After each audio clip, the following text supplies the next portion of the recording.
said, Jesus, can you help me? I'm stuck here in hell. So when you're around, it's sometimes hard to tell. Yes, I still believe, but this place is killing me, like it's done to some of my good friends as well. Man, how things have changed. 'Cause war was just a game we played in our backyard. Mama calling kids, come on in, it's getting dark. And love was just a kiss that you put on some girl's cheek when you caught her underneath the bed in a game of hide and seek. God, I miss those days when war was just a game.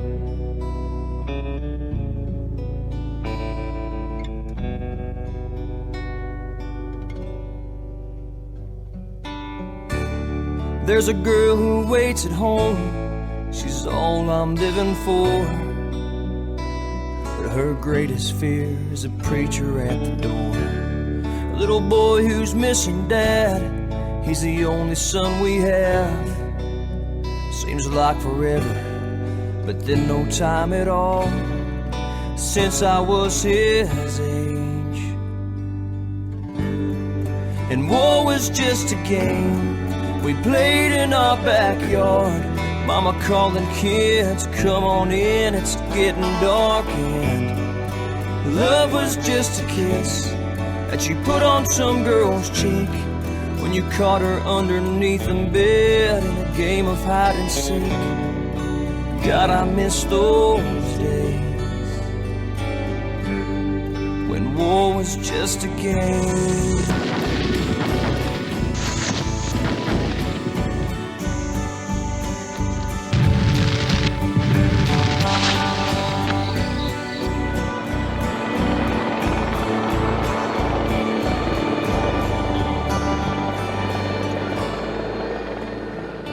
So when I close my eyes tonight, I pray, Lord, take me back.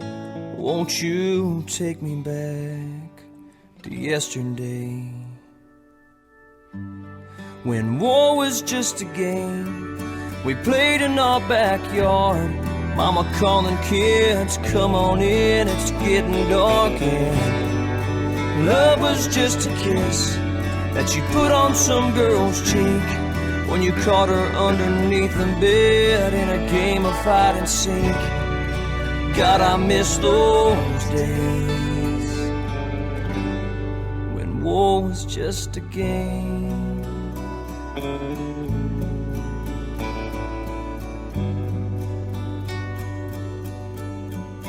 God, I miss those days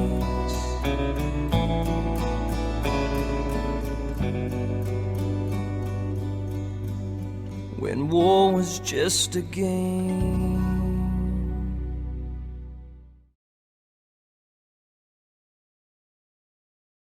Well, John, thanks very much for giving me the opportunity to be able to talk to you about your experiences in the Rhodesian military.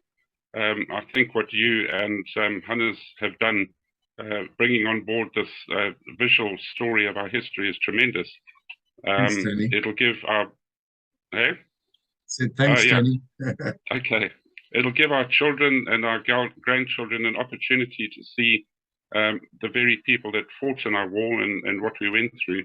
So it's a great historical record. I've watched all 131 episodes with tremendous interest. I've become very fond of the channel, and it just shows how difficult the war got towards the end. And I hope that many more guys will come on board to share their stories, because this is not a chest-beating exercise, but to get a visual record of our history. Just like I like watching men from the Second World War being interviewed. It'll be great one day when our children and our grandchildren sit down and see what happens. So to start off in a similar vein in which you and Hannes operate, I'd like to let you just go ahead with your story. But my first question is, what gave you the idea to start off this channel? That's actually a very good question. You know, Um,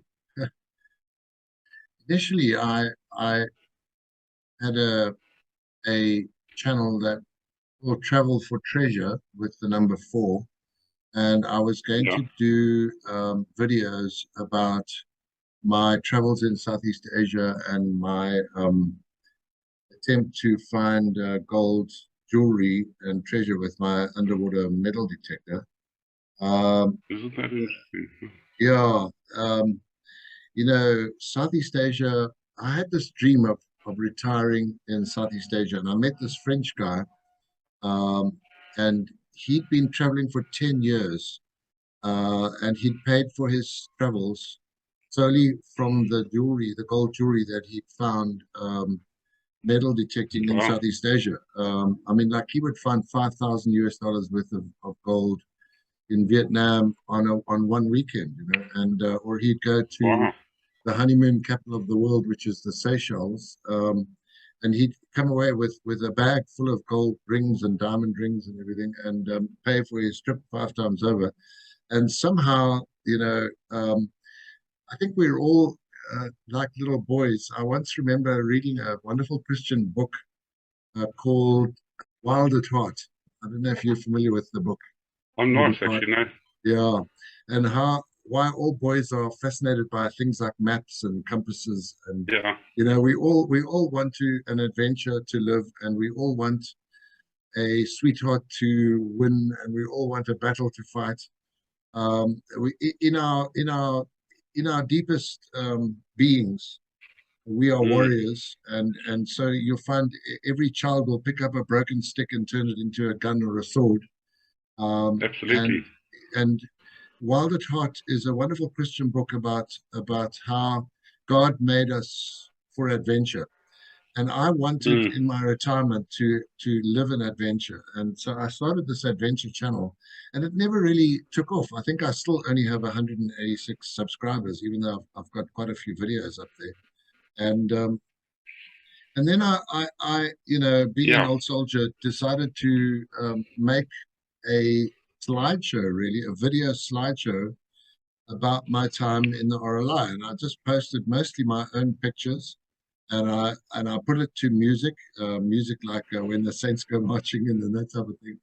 And this video just went viral. I No, I yeah. had I had like, I don't know, 10,000 views Wow.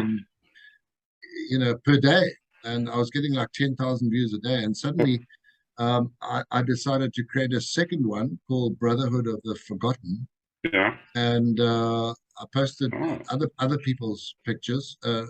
and it was really just a glorified slideshow. And that one also went viral, and it's my most popular video to date. And then I did one on the last parade, the final parade of the RLI, and that was also very well received. And in no time at all, I had over 1,000 subscribers, and I had over 4,000 or 5,000 watch hours, which you were required to have to monetize your Wow. channel. And then I had this idea Very of interesting. of Yeah. interviewing of interviewing guys who had won medals and things like that. But I didn't feel, just being a lowly RLI troopie, and not knowing that much about the background of the war and everything, I didn't feel the confidence to do it on my own. So I approached a Mm. good RLI buddy of mine, Hannes Wessels. In Cape Town, or we do have in Cape Town, a very vibrant, close-knit RLI Regimental Association. And I Yeah. approached Hannes, who had written a lot of books and was obviously a keen amateur historian. And I asked Hannes if he would not partner Yeah. with me. And Hannes Right. thought about it and thought, gee, this is actually a brilliant idea. And obviously, from Hannes's point of view, it was an Yeah. opportunity to promote his books. And so we started the Fighting Men of Rhodesia series. And and I think the first person we interviewed was Rich Stannard, from the SAS, who won the Bronze Cross of Rhodesia, and I think Yes. later in the South African Army Yeah. he won the Honoris Crux, Honors trucks. the Cross of Honor, Yeah. and uh, and Mason. so obviously we started Mm. off interviewing the war heroes, And then slowly, as the interviews progressed, we decided to try and cover as many of the other, we've done everything from, going to the Padres, to the Rhodesian Women's Service, to, there are still big gaps, I think, in the series. One of the big gaps is the woman who stayed at home, especially the farmers' wives and that type of thing. I think they have a story to tell. Absolutely. Absolutely, yeah. And Yeah, and the very much and the so. and the bright lights who kept them safe while their husbands were away on call up and that type of thing. So Absolutely. the thing then developed a life of its. And also, sorry to interrupt you, but like the WVS woman and all those wonderful ladies that gave us a bun and a Coke in and out of operational areas, they were real wonderful people. Absolutely. It hasn't been easy, I must say. It's been difficult to find guys who are willing to talk about it. Yeah. And thank goodness for guys like Barry Zwarenstein, who with his talks on PTSD, etc. That actually it's a good thing. It's a good thing to it's almost cathartic, to get it off your chest and to get it out there. Absolutely. It helps everybody for you to talk about it. It'll help your children, your grandchildren to understand who you were. I mean, Yeah. if I think about it, on my dad's side, for example, my dad's father, my grandfather, was a leader of the Uppington Commando during the Boer War, and Wow. he had a ton of interesting stories to tell. Mm. For example, I can remember going to Uppington, which was my dad's hometown. In fact, the town of Uppington, on the border of Namibia and South Africa, was our family farm. And my dad was born on a little island in the middle of the Orange River called Wow. Hortensia. That's And interesting. my dad's father Yeah. fought the British when they still wore redcoats with white crosses, over their uniforms.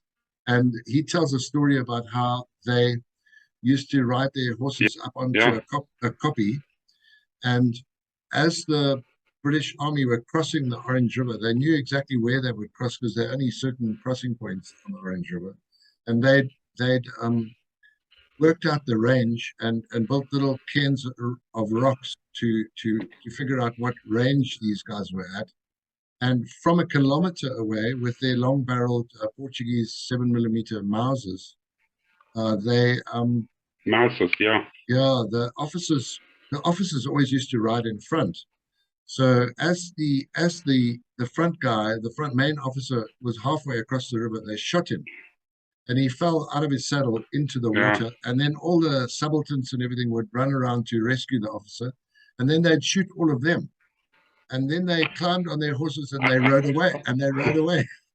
And then the British would bring up the artillery from the rear, and they would proceed to shell this, the shit out of this kopje, and for a couple of hours.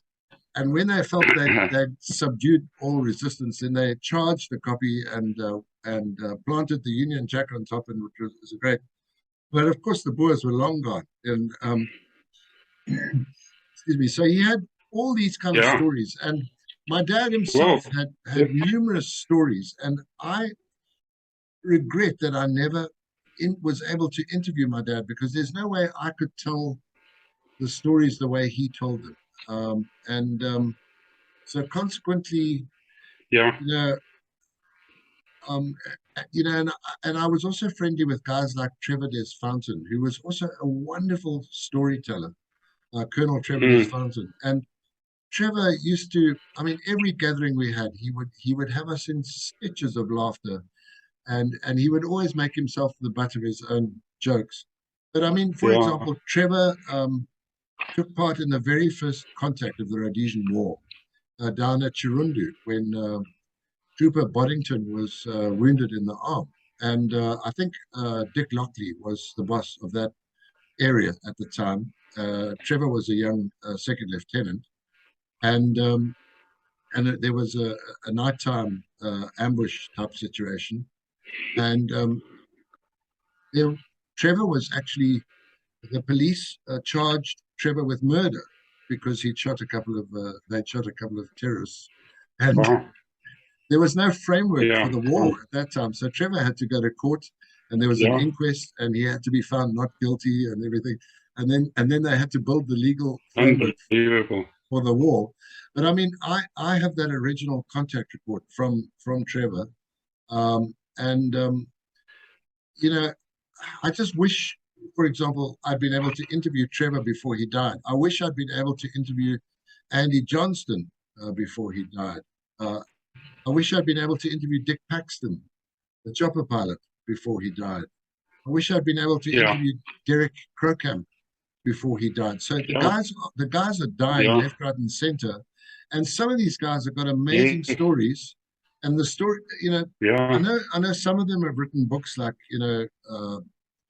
Dennis Crocamp wrote "Only My Friends Call Me Croaks," but I can tell you, Only crooks. Yeah.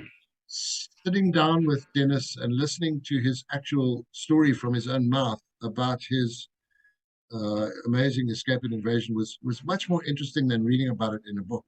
Um, so I Yeah. think both Hannes and I were very surprised at the positive reaction and the amazing support we've had from the Rhodesian community.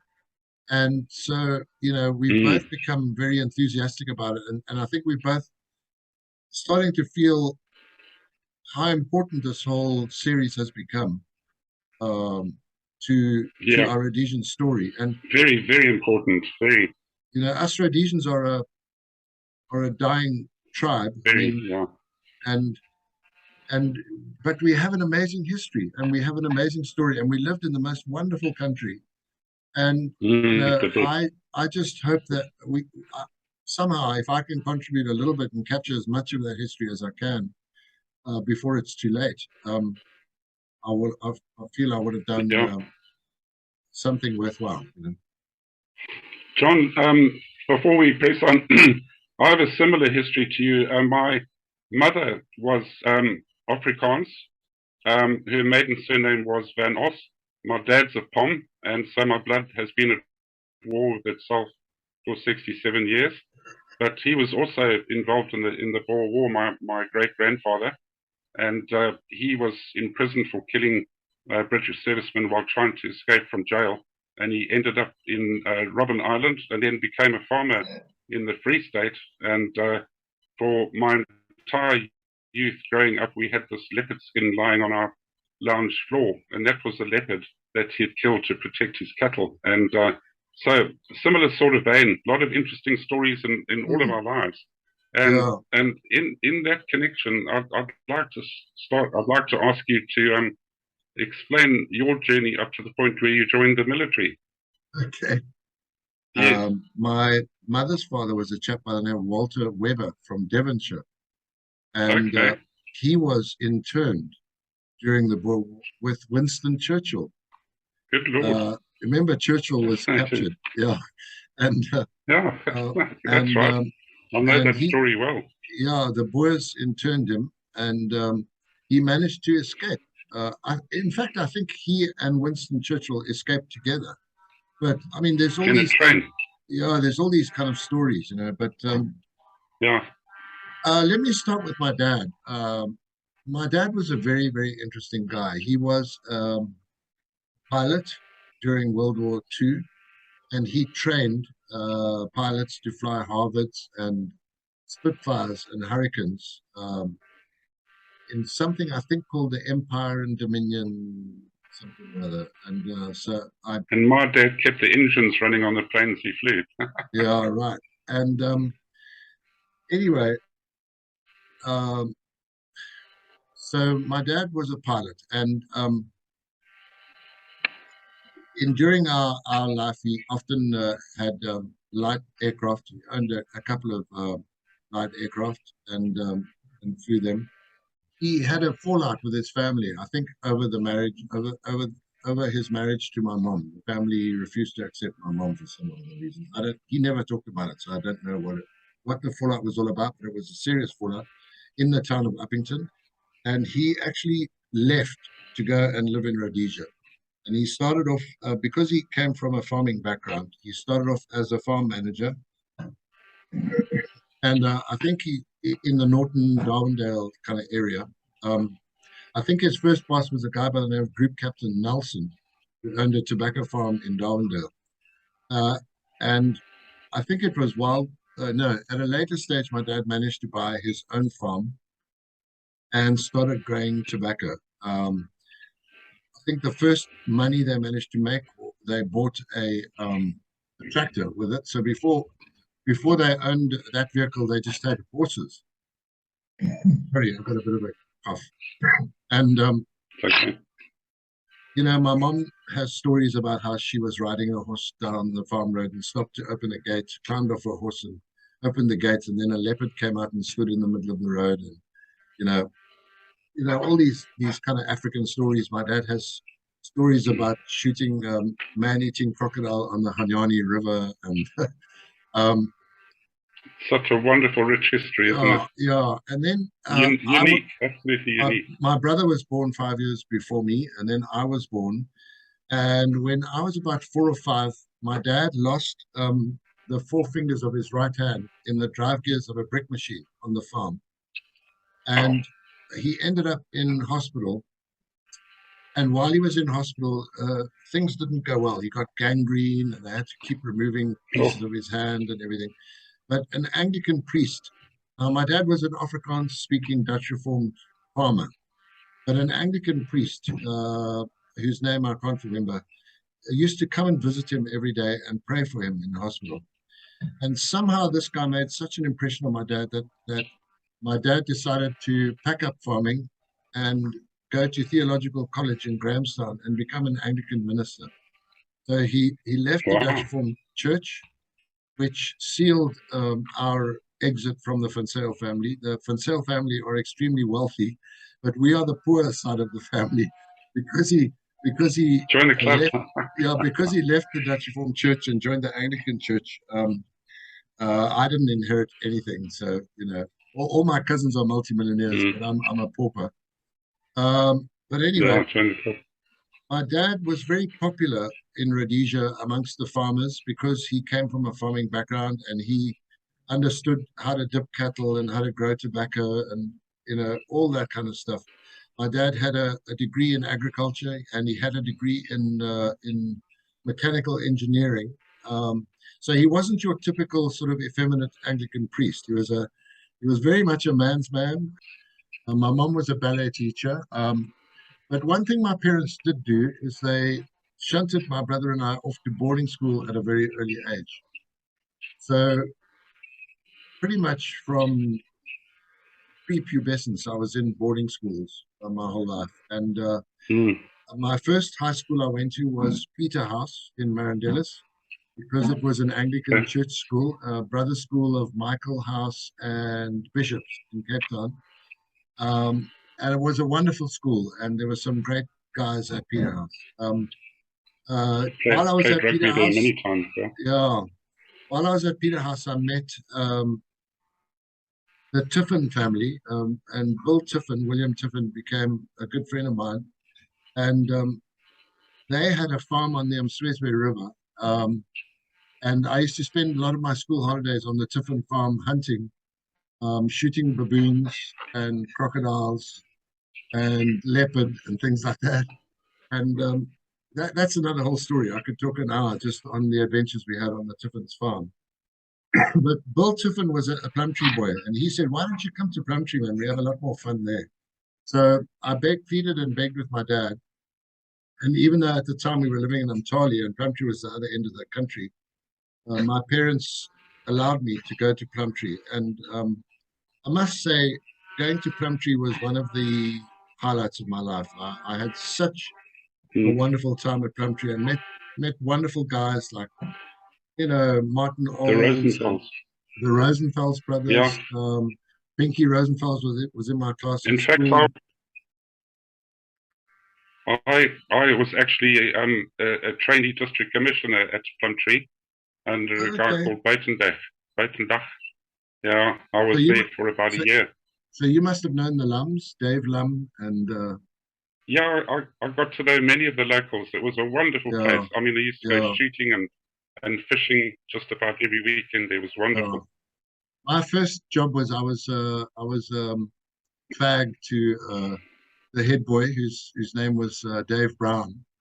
Dave was captain of rugby, captain of cricket, captain of athletics, and later was killed in a vampire crash shortly after he got his wings.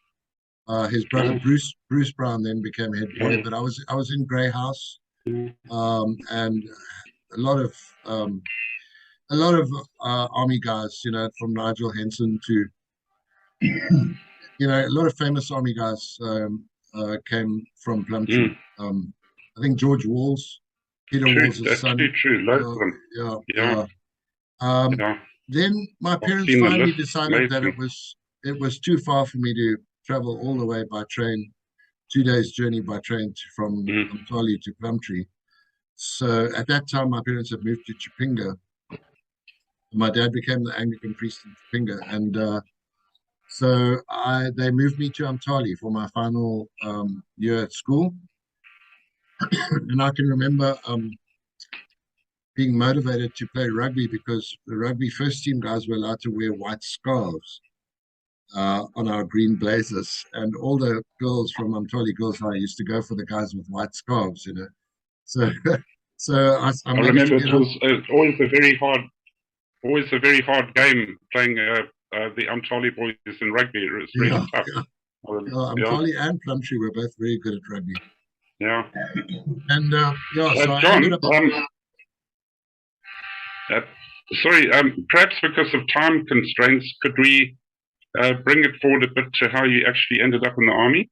Yeah, no, I just got called up like everybody else, and while I was at Llewellyn Barracks as a national serviceman,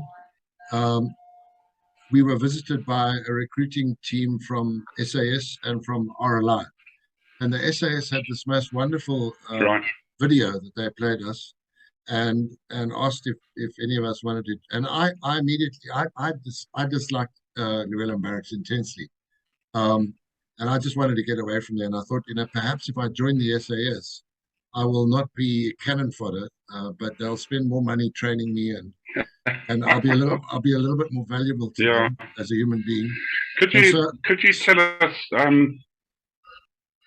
something about that course? Yeah.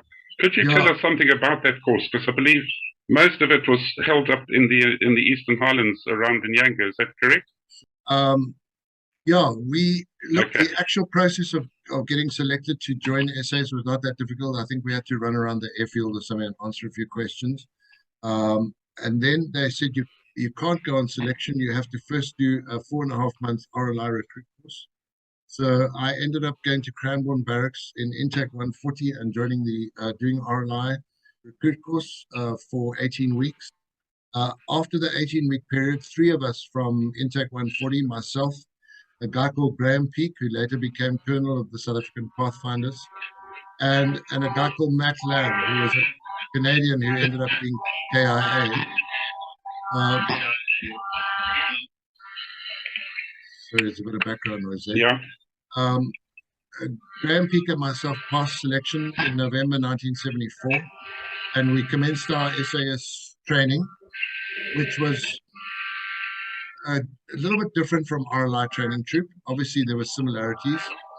We spent a lot more time on things like demolitions, for example, booby traps, voice procedure like Morse code and things like that. So the medics course, the radio course, the demolitions course, and everything was a lot more advanced than the RLI. The RLI, you basically just learned normal voice procedure and shackle and riddle and all that sort of stuff, and the A63 and the TR48s and all that. But with the SAS, you went a step further, learning things like Morse code and stuff. And demolition. We also did Klepper canoes and Zodiacs, and so there was quite a lot of water training and stuff like that. What was your day-to-day training like in the RLI? Could you take us through a typical day What were your levels of Um, fitness? oh, What? yeah, How did you ever have time to relax? That type of thing. very little time for relaxation, depending on what phase you were in. But normally every day would start off with a run, like a PT type of run, and then we would go for a shower, go for breakfast, and then from 7 until 10, there'll be 3 hours of drill on the parade ground, with one smoke break. So after 1.5 hours, you'd have a 5-minute smoke break, and then another 1.5 hours of drill. And then we would start lectures. And the lectures, depending on what phase you were in, conventional warfare or coin warfare or whatever. But the RLI training was good. We did everything from rope climbing to abseiling to mortars to terrorist weapons to rifle grenades. Lots of range work at Cleveland Range. Often running to Cleveland Range, which was a 10-mile run, Wow. 16-kilometer run. Often in Yeah. full gear. So the level of fitness was fantastic. I mean, SAS selection course was a bit of a breeze for me because for 4.5 months we'd been running and marching non-stop. We did a 120-mile march at Ngezi Dam in RLI. And so, I must say the average RLI troopie, particularly if you had instructors like Sergeant Richard Atkinson, gave us a really hard time. And guys like, Robin Tarr was in charge of training troop. He was an absolute legend and a real stickler for, he didn't take any slackness at all. And there were legends like John Norman and guys like that who trained us. And so, yeah, I felt as RLI troopies, we were extremely well trained. And what was the failure rate? What was sort of the number of guys RTU to other units? Was it fairly high? I would say about 40%. 40%. Okay, washed very out, interesting. Yeah. And then you went up into your SAS training, and it became more developed from what you learned at the RLI. Yeah. Can you tell us a bit about I think you had an interesting escape and evasion story up at Inyanga. Yeah, I never got that far, Tony. What didn't? happened was the RLI troopies who I had passed out with had now come back and were busy doing Fireforce up at Jock Darwin. Most of them had been in several contacts already and were old soldiers, and I was still a recruit running around doing shine parades. And I decided that I'm missing out on the war with all this training. And I went to Captain McLean, Ian McLean, and I asked him if I could RTU myself. And this was a week before our para course. So I was never badged SAS. Wow. And I didn't do the para course and I didn't do the all-in. Instead, I was sent to 3 Commander and stuck in 14 Troop as Tim Baxter's MAG gunner. And I ended up seeing quite a lot of action and doing Fireforce operations, for which I'm very Did you choose to be the MAG gunner? No, being number 11 in the rugby team and being a lock forward, a tall guy, they just automatically gave me an MAG. But I was very happy to carry the MAG. I thought, I've got 1,050 rounds on me, and if I'm the last man standing, I'm gonna go down fighting. So it was a great beautiful weapon. I loved it. I had a little handgun and I carried a couple of grenades, and I was very happy to carry the MAG. Yeah, very happy. John, so you've gone through your training. You're now in the operational area. Can you tell me about the first contact you had, where it was, which operational area, and what did it do to you psychologically? What was your reaction? A lot of nerves. Did you see the enemy? Were they sort of far away? So if you could talk about some of the tactics and your own personal feelings in that incident. Okay. Actually, my first contact, we were based in Jock Darwin. And I can remember I can remember being very nervous and wasn't able to sleep. I think I'd just turned 18, so I was very young and kept thinking, tomorrow I might be dead or whatever. But and there are a lot of things I still want to experience, but I was very nervous, Yeah. and cleaning and re-cleaning my equipment, and checking and rechecking, and stripping my MAG, and checking my webbing, and all the rest. Anyway, the next morning I Could you remember describe the actual contact, your first yeah. contact, No, I'll get where it there. happened? I'll get there. It was an external in Mozambique. It was a terrorist training camp, and we had gone in RLs all the way to the Rhodesian border, and then the training camp was somewhere near the train, that famous hill feature, which everyone knows about. Up in the northeast. Yeah, and I was in the northeast area, sort of across the Mozambican border from the Oparican type area, and I think it was one of the very first camps that had been identified by the Selous Scouts and recce'd by them, and we were the whole of 3 Commando was involved. So half of us, there were I can't remember how many. I think there were 2K cars, and I don't know, 4G cars. It wasn't a big Fireforce. But I can remember we were split into two groups. I think 11 and 12 troop were stop groups, and 13 troop and 14 troop were the assault group. So the first wave went in with the stop groups, and the G cars went in and dropped them off at about at first light, and they were the guys who saw the most action. Then I was in the second wave, which was the assault group, and we were. I can remember the choppers coming in and fetching us, and I can remember when I climbed into the chopper, seeing bullet holes in the perspex, and my heart started beating a lot faster. But then, as we flew in formation, my fear. I had this amazing adrenaline rush, and my fear turned to the most incredible excitement. It was the most exciting 3D Technicolor adventure that I'd ever had in my life before. And I could see green tracer bullets climbing up towards us. And the next thing, we were dropped in a clearing. And in front of us, there was this thick Tarzan-like jungle. And as I jumped out of the chopper, I remember I had this expensive Seiko chronograph watch that cost me a month's salary at the time. And I can remember the watch strap broke as I jumped out the chopper and looking down at the watch and thinking, oh, well, that's not important. and then I walked on, and then I thought, no, I better pick it up. So I went back and I fetched it again. But it's funny. It's funny how your priorities kind of change. Yeah. And as we got into this jungle, and we were covered by a canopy of trees, in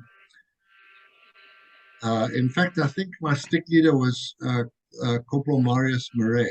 And and as we got into this canopy of trees, a fixed-wing aircraft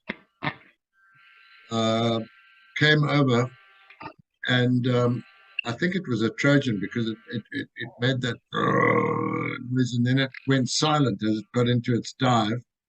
And at the bottom of its dive, it loosed some rockets, HE rockets, and on us. But anyway, fortunately, these rockets went over our heads, and the shrapnel went away from us, not towards us. But that was pretty terrifying. And then later, we also got strafed by some fixed-wing aircraft with its guns. And I can remember hugging a tree and thinking how terrifying it was to be attacked by aircraft, and had a bit of a World War II moment there where I experienced what it was like to be strafed and rocketed. But very tense animal muscles. As we came out of the jungle into this village, which was a series of Onondaga huts. I saw one terrorist run out of a hut carrying an AK-47. He was running from one hut to the other hut. And in between the two huts was a washing line with a sheet. And I remember as he ran behind the sheet, I put 10 rounds from my MAG through the sheet, and he never emerged on the other side. But unfortunately, unbeknownst to me, my 10 rounds fell amongst one of the stop groups about 1 kilometer away. And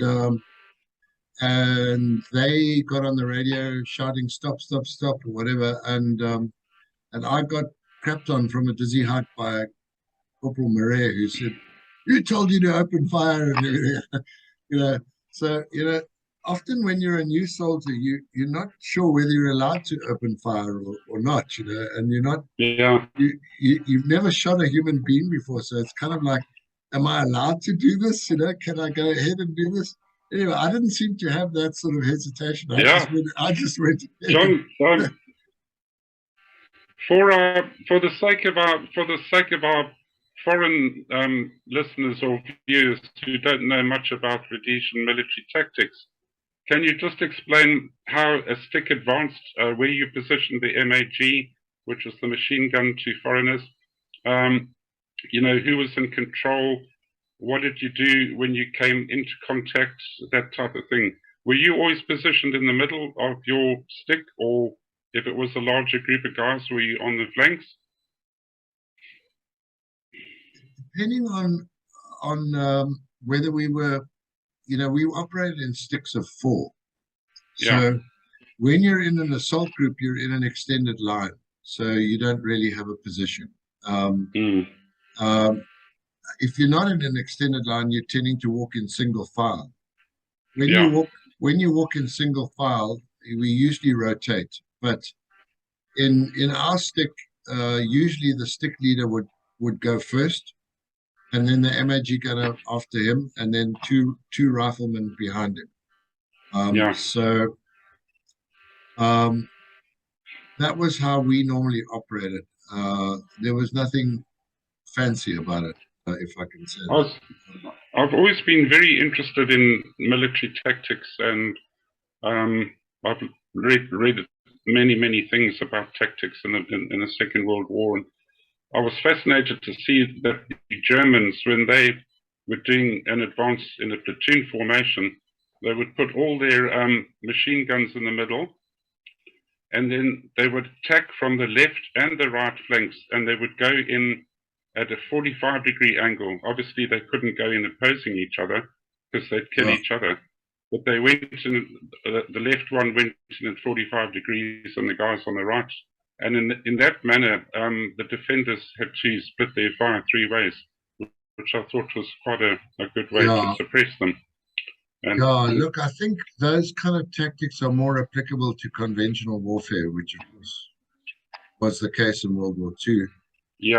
For us doing coin warfare in a bush scenario, it was a lot looser and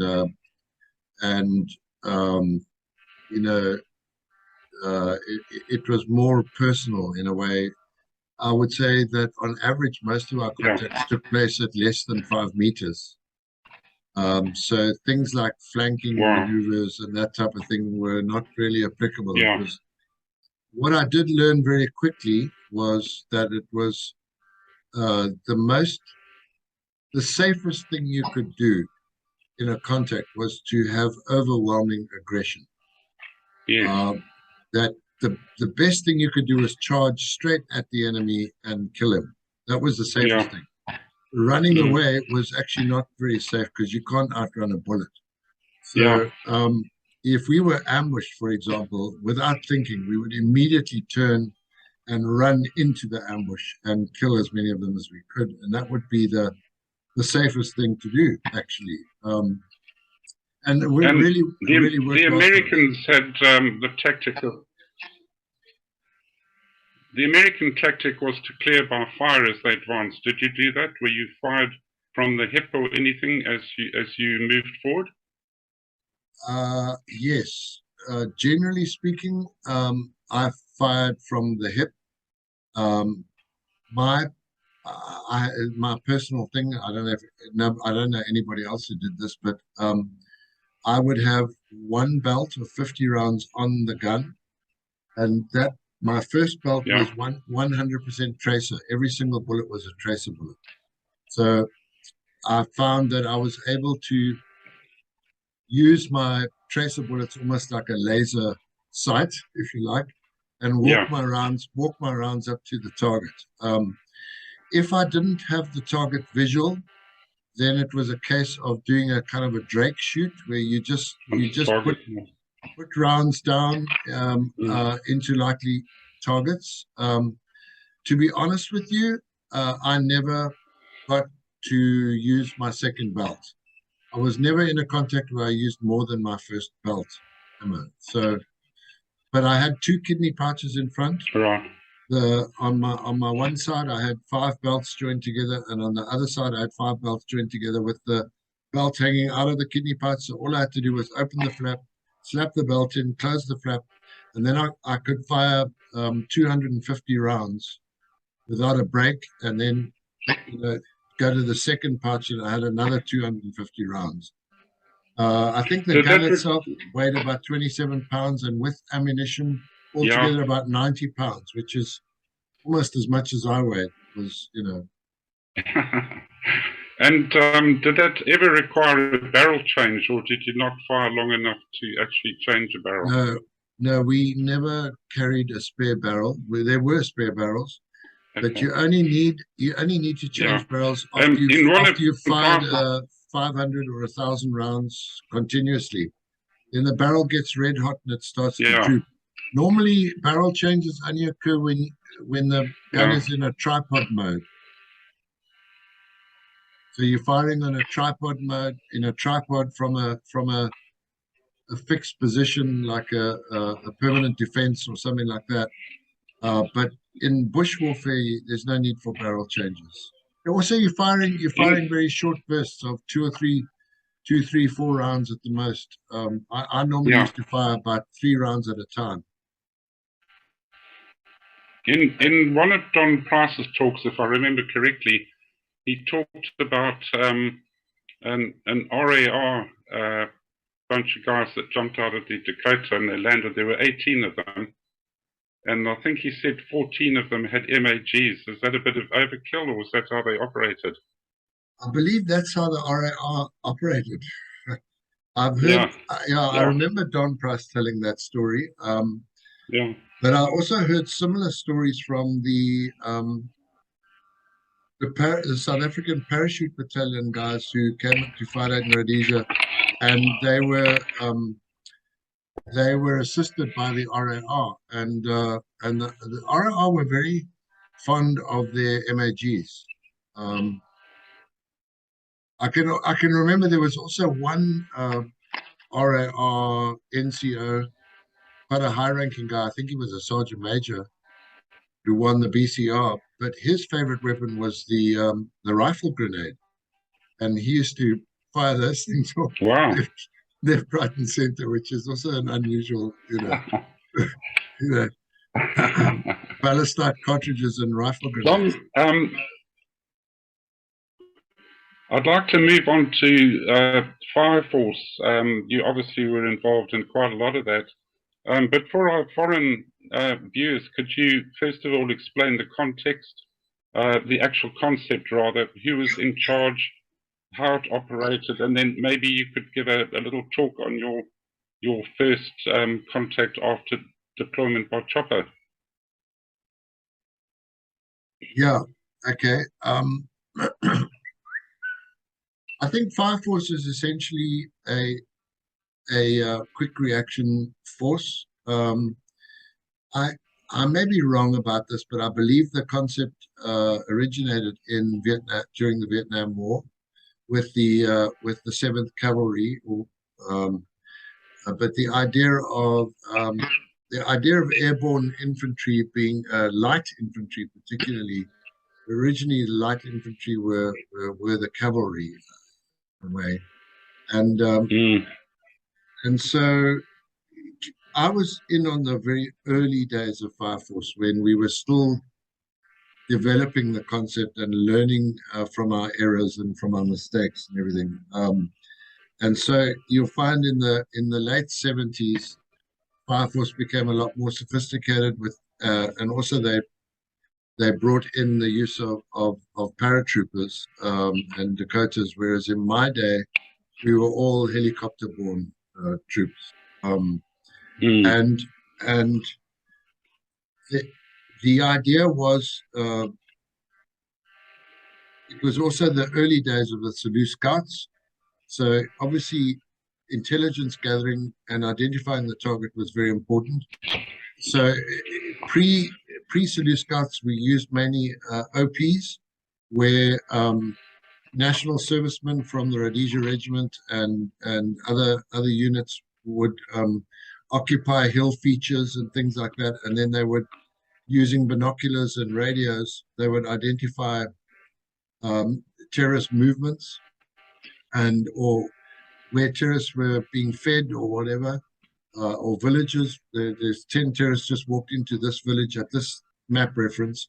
They would get on the radio to the nearest Joint Operations Center, and we would be standing by as RLI next to a field, or in our case at Jock Darwin, it was a football field with G cars, which are troop carrying Alouette helicopters, and K cars, which are helicopters equipped with a 20mm cannon. And then the siren would go, and the stick leaders would run to the ops room, and they would be briefed and handed the maps for that particular area. The normal troopies like us would run to the to the airfield and await our stick leader's arrival. And when the stick leader arrived, we would run in and climb into the chopper, and the chopper would immediately take off. And generally speaking, we didn't know where we were going or how long it would take to get there. We were being transported. When the chopper came to where the terrorists were, normally, well, depending on how large the fire force was, they would first drop stop groups around the area in order to envelop the area, so that as soon as the terrorists heard the helicopters coming, they would bombshell and start running. And so what you had to do was block off all likely escape routes, and then set up a machine gun and set up a stop group, so that as the fleeing terrorists came past, they would be taken out by the stop group.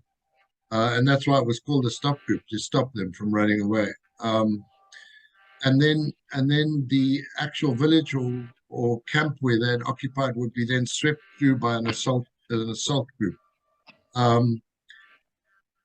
In my day, we didn't operate very large fire forces, so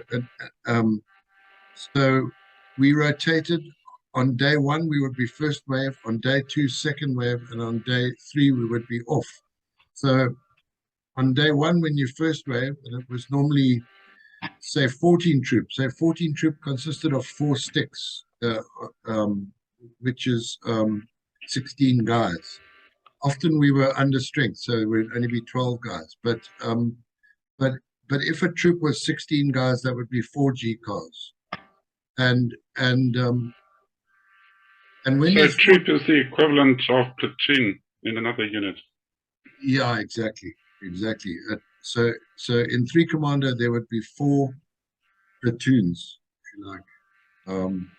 Each platoon being about 16 guys. And later, I believe the commandos were bigger. Each commando, I don't know, 80 guys, whereas in my day it was more like 60 guys.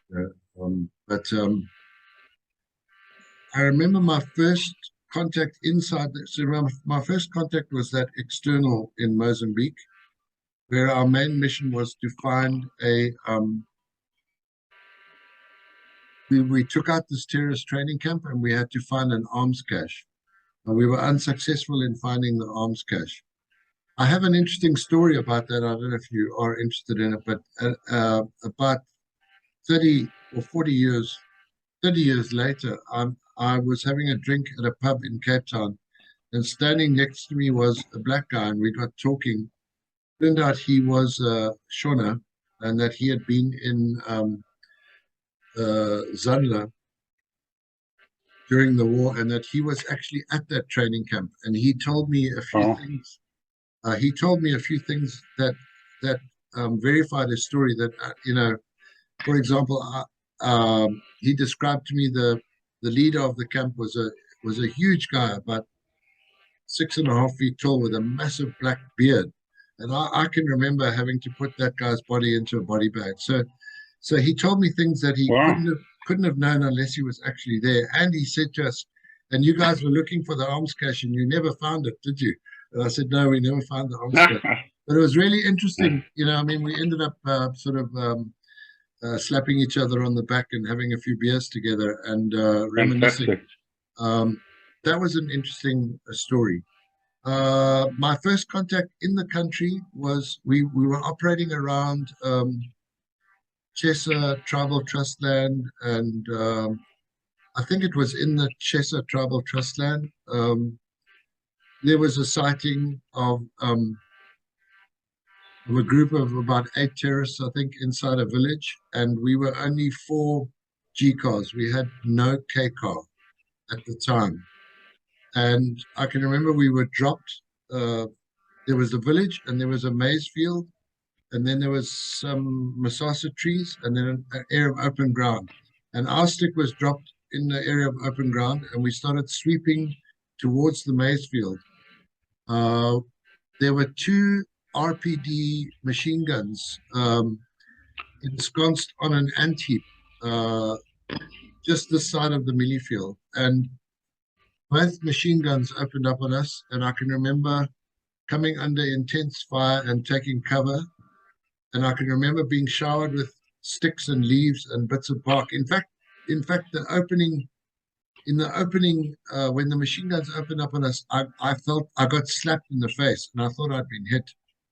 But actually, it was a bullet that had hit a tree next to me, and a piece of bark hit me in the face. And I kept on feeling my face, but there was no blood, I thought, I've definitely been hit. Anyway, I was lying there with my face buried in the ground when I got kicked in the ribs. And I looked up, and there was Tim Back standing over me saying, "Come on, Van, on your feet, give them a belt," And there were bullets whizzing all around him. He was completely unfazed. And so I had to stand up and let rip with my MAG at this ant-heap, which I did. And then we formed a 4-man extended line. How extended 4 guys can be, but anyway, we swept towards the ant-heap, and I remember it was quite nerve-wracking because I couldn't see them, and I knew they could see us, and we were now going into open ground. And suddenly there was this massive series of cracks, and a K car had appeared from Jock Darwin.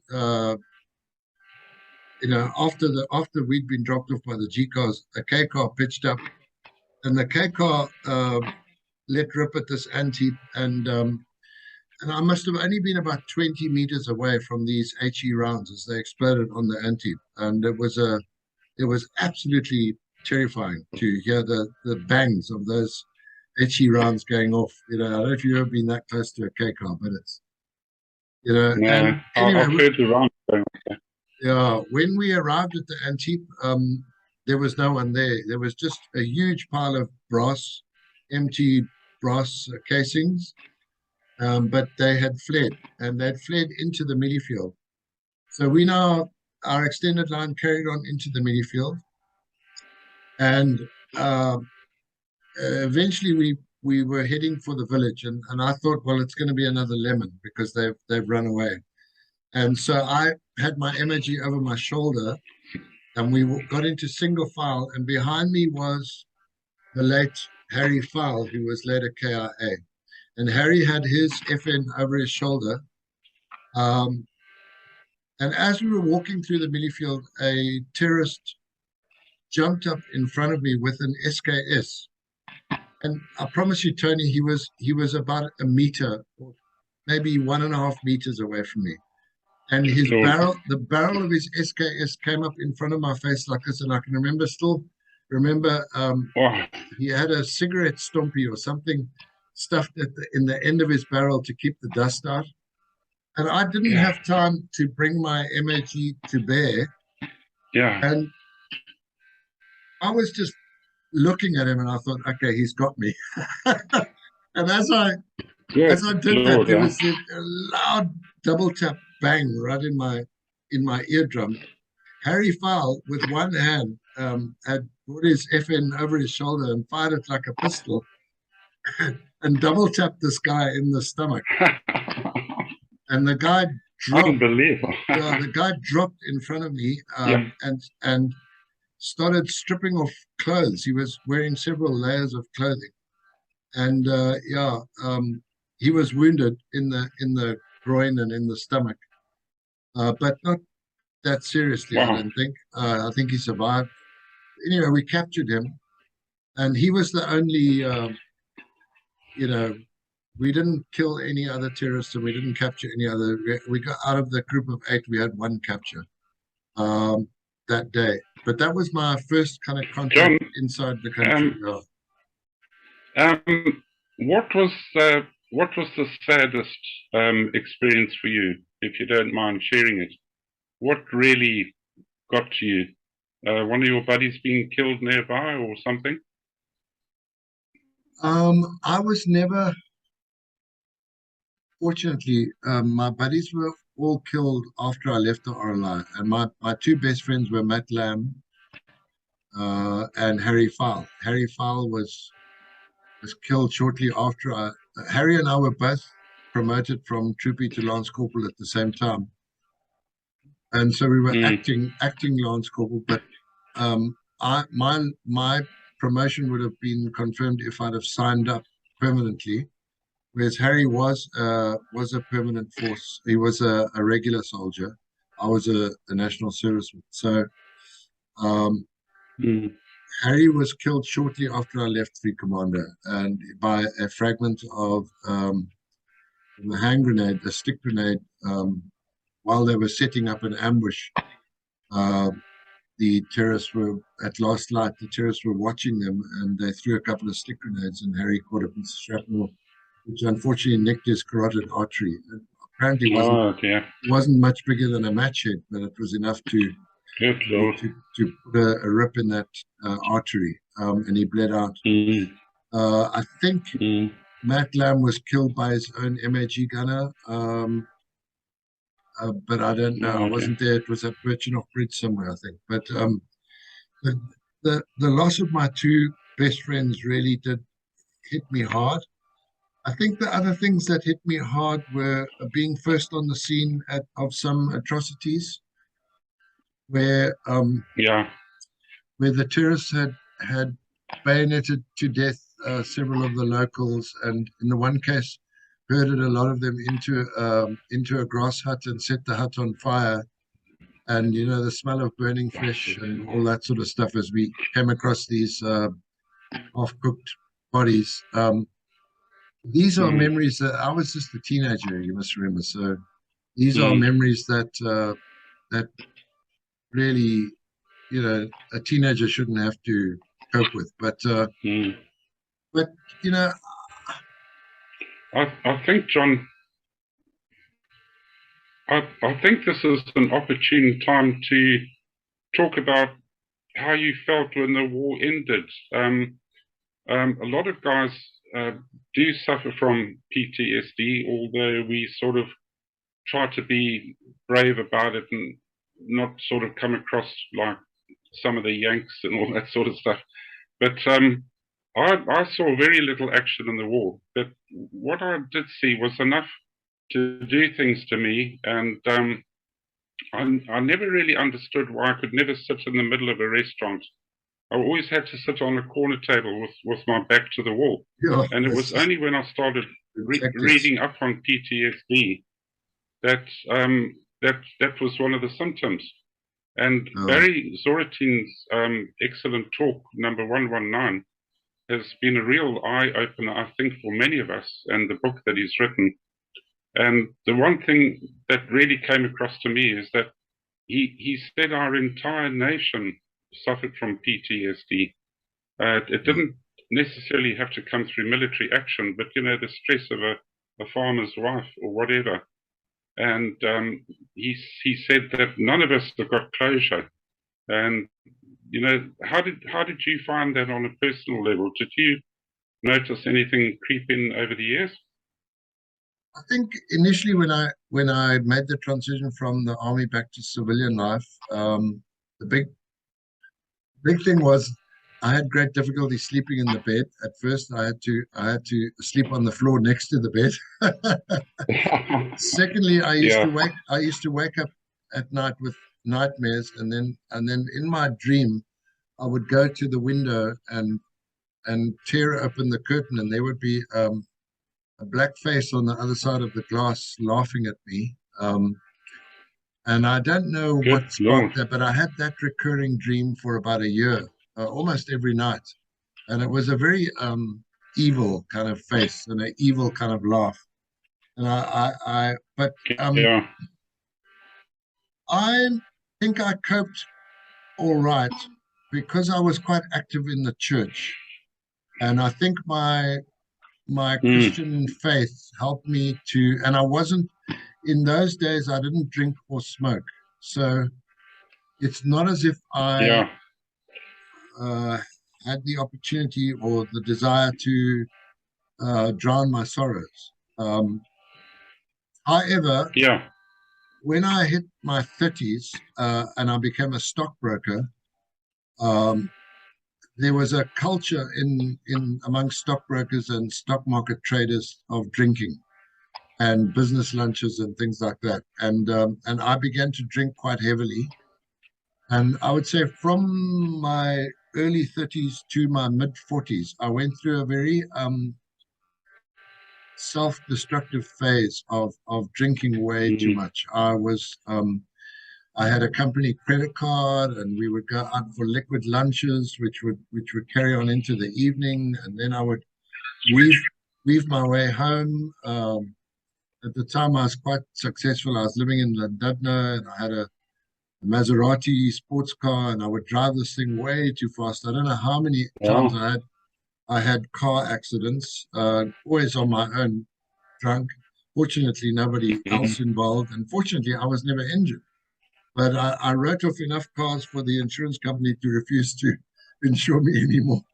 And then, as I've said before, I bumped into Trevor Des Fountain one day, and Trevor introduced me to Tim Bax and Jock Hutton. Well, of course, I knew Tim Bax; he was my officer in 14 Troop.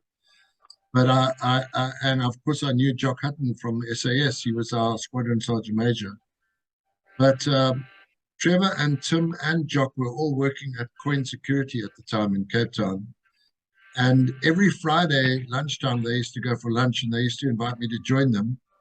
And I found having regular meetings with Trevor Des Fountain and Tim and Jock, who were all, I mean, really, Tim Bax and Jock Hutton was in World War II in the Normandy landings and everything. I mean, he was he fought in Operation Market Garden, and he fought in the Ardennes Forest in a bridge too far, and in the Battle of the Bulge.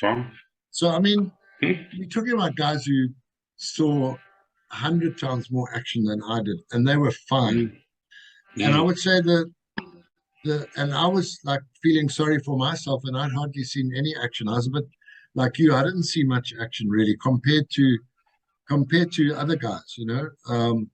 I mean, even when I talked to some of my contemporaries in 3 Commando, like Fergus O'Brien and guys like that, they saw way more action than me, way more, you know, 10 times more than me.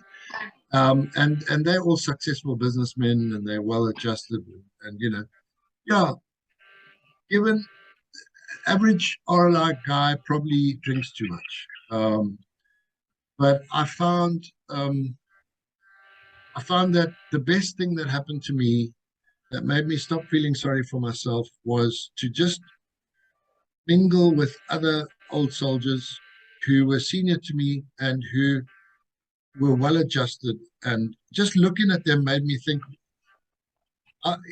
this is ridiculous. And I think you've got to just have a paradigm shift. And now that I've Yeah. retired, I've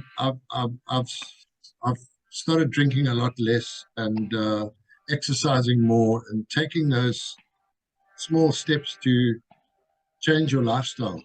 I mean, if you're drinking a bottle of whiskey a day and smoking chain smoking and you're 40 kilos overweight, you're going to kick the bucket, earlier than you should. And so, losing weight, cutting down on the smoking and the drinking and the eating, and exercising more, and just common sense stuff, really. And it shouldn't be that difficult for old soldiers because most old soldiers are used to discipline, and so I'm afraid I'm not a psychologist and I don't have great words of wisdom except to say that I did go through a self-destructive phase, and that self-destructive phase came to an end when I began to fellowship.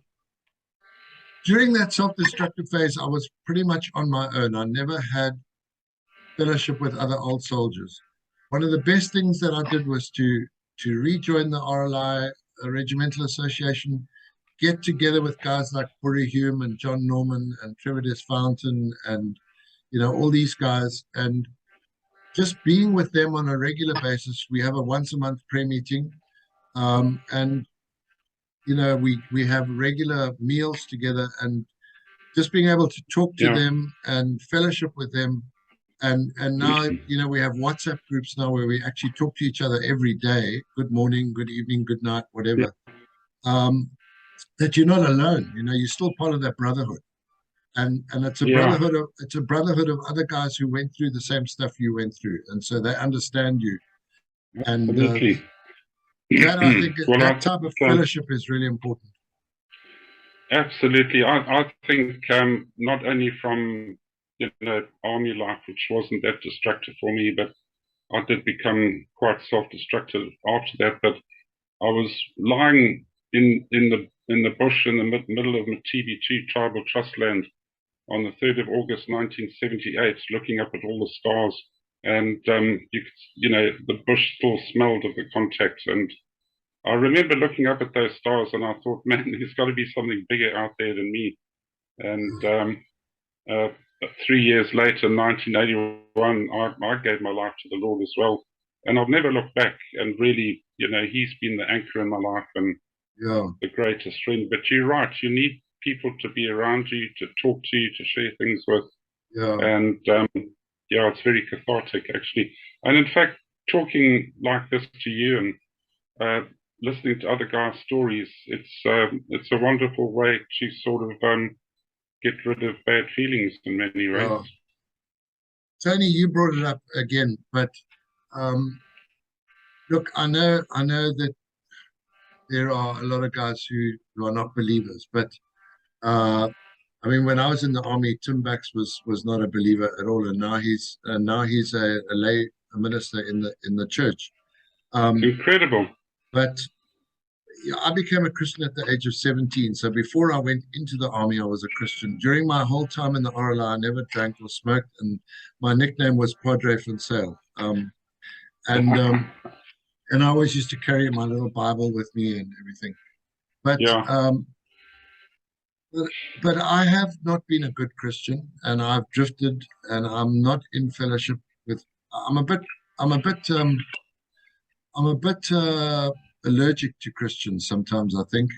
But I do have a strong faith in Jesus Christ, and I pray every day of my life, literally, and I have a walk with the Lord where He's my. I don't know how anyone can have the courage to face life alone, because I certainly wouldn't be able to face life without knowing that. Especially the days we're living in, which are fulfilling prophecy. As every day you open the newspaper or switch on the TV, You know, it's incredible. When my back is against the wall, I know the boss upstairs is there looking after me, and Absolutely.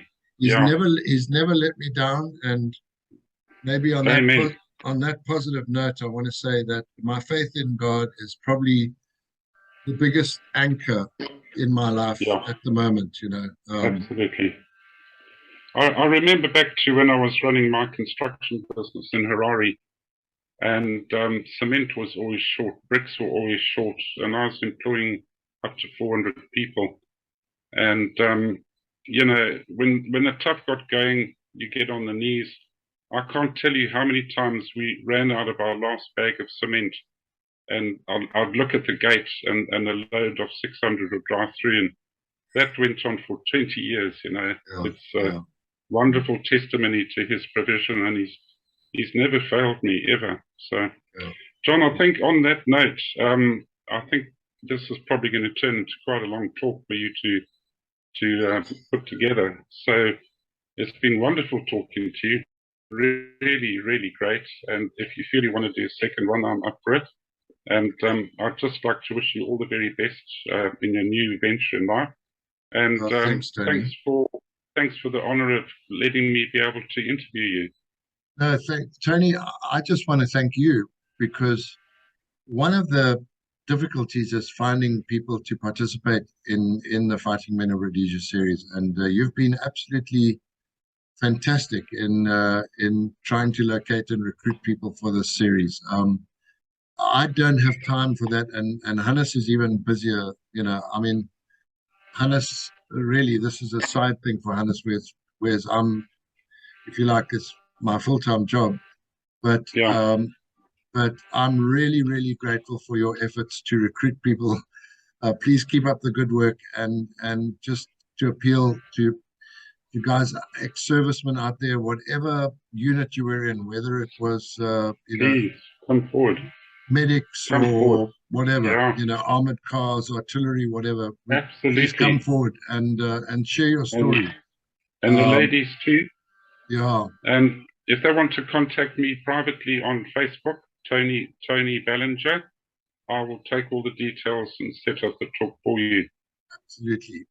And even civilians who were in in the farming community, or at the, at the sharp end of the, or on the receiving end of, we'd love to hear your stories as well. But thank you so much, Tony, for all you've done. Appreciate it. It's a pleasure. Okay, John, thanks very much. God bless. Bye. God bless. Bye.